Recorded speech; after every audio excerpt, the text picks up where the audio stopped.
My name is Michels-Kim, Director of Partnerships, Japan and Korea for IMA, the Institute of Management Accountants, a global professional association, which administers the US CMA, Certified Management Accountant Program. And I was the host and moderator of the webinar. Hi everyone, I'm Jonathan. I'm a consultant on the finance and accounting team here at FocusCore, and recently I've been very much interested in the topic of finance business partnering. And I'm Lisa Yasuda. I'm the marketing specialist at FocusCore.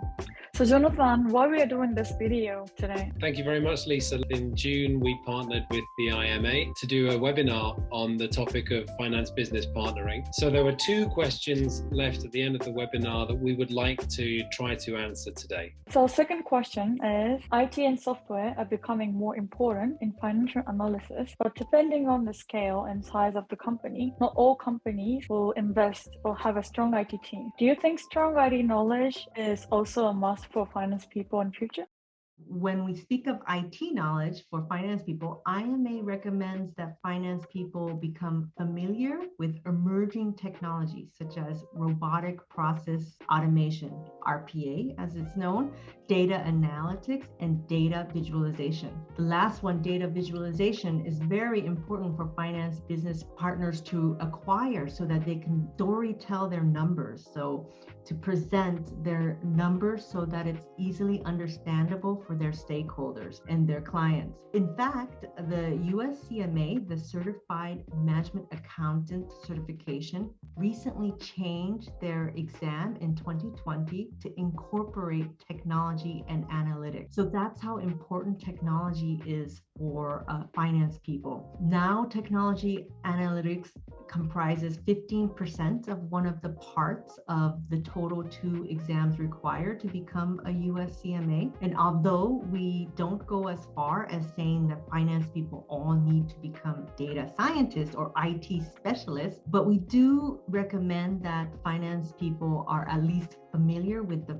basic foundational knowledge to be able to leverage the new technologies in their current and future jobs so that they can future-proof themselves, remain relevant, and they should upskill so that they can leverage these new technologies as much as possible. By doing so, they gain critical time without administering and doing basic financial skills. They can use the time that they gain for more strategic tasks to deliver insight. Strategy was another topic that came in during our webinar. So that is the key. By leveraging these emerging technologies, they gain critical time that they can use to give value added input to the CEO. That's actually the goal of finance people, to become a business partner, to help and create value to an organization. So for example, in the webinar, one of the co-speakers, Mr. Toru Enomoto,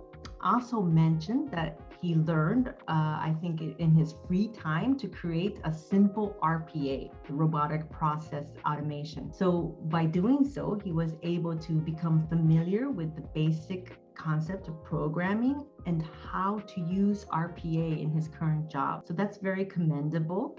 Shows how continuous learning is so valuable and how he is trying to upskill himself to remain relevant for new technologies. In addition, the other co-speaker, Mr. Akihiko Miki, also recommended that finance partners should learn new technologies like Power Query, Power Pivot, and RPA. And also some people ask about coding. We believe that it's not a bad idea to have a foundational knowledge of learning how to code, at least a very basic introductory level.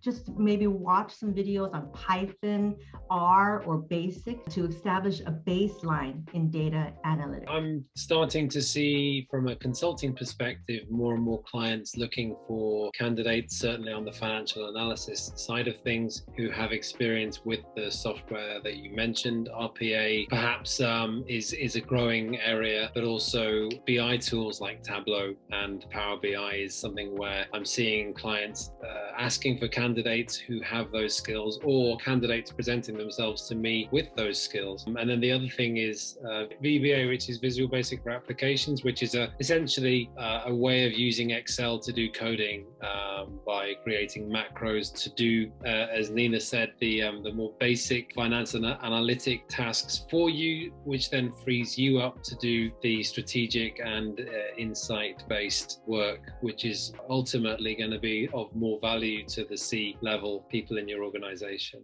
So thank you so much for this opportunity, and I will reach out to all the attendees of the webinar so they could see the last two questions that we couldn't address now being answered by both of us. I hope the answers were sufficient. If not, and if you have questions about IMA and the US CMA program, please feel free to reach out to me. My contact details will be visible, or reach out to me in LinkedIn. And looking forward to having everybody join us for another joint webinar that we will do with FocusCore and IMA. Thank you. Thank you very much, Nina. Yeah, we're looking forward to the next one too. So to everyone watching, don't forget to follow us on all of our social media platforms. Just click the link below and you'll see access to our YouTube, our Instagram, our Facebook and our Twitter, as well as here on LinkedIn.